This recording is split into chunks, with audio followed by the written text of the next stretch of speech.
সে যে আসে না, আসে না, আসে না রে, সে যে আসে না। দূরো, সে তো আসে না, কিন্তু আমার ঘুমটা এসে পড়ছে।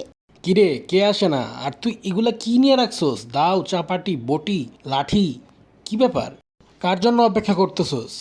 চোর আর ডাকাত সম্প্রদায়ের মানুষের জন্য অপেক্ষা করতেছিলাম। আর কতক্ষণ অপেক্ষা করবো বলো তো?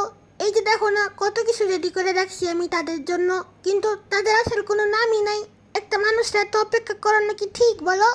আচ্ছা, তারা যদি এখানে আসে তাহলে তুই কি করবি? ওমা, আর কি করব? পার্টি করব।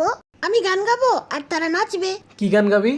मुन्नी बदनाम हुई डार्लिंग तेरे लिए, मुन्नी चुन्नी हो गया डार्लिंग तेरे लिए। চুন্নি আসলো না কেন আমার বাসায় রে? চুন্নি আসবে কখন চুরি করতে রে? চুন্নির অপেক্ষায় আছি আমি 2 দিন ধরে।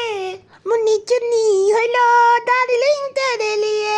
চোর যদি মুন্নি না হয় মুন্না হয় তখন কি করবি? তোর যদি মুন্নি না হয়ে মুন্না হয়, তাইলে তার জন্য আছে আমার কাছে স্পেশাল ঘর। ওই দেখো, এই ঘরে খাওয়া দাওয়া সব ফ্রি। এই দেখো, এটা হচ্ছে আমার আয়না ঘর। এই ঘরে ঢুকলে কমপক্ষে 10 বছর থাকতে হয়। তাই ছেলে চলে আসলে তাদেরকে আয়না ঘরে পাঠাই দিব। আর যদি মেয়ে চলে আসে, তাইলে আমি গান গাবো আর তারা নাচবে।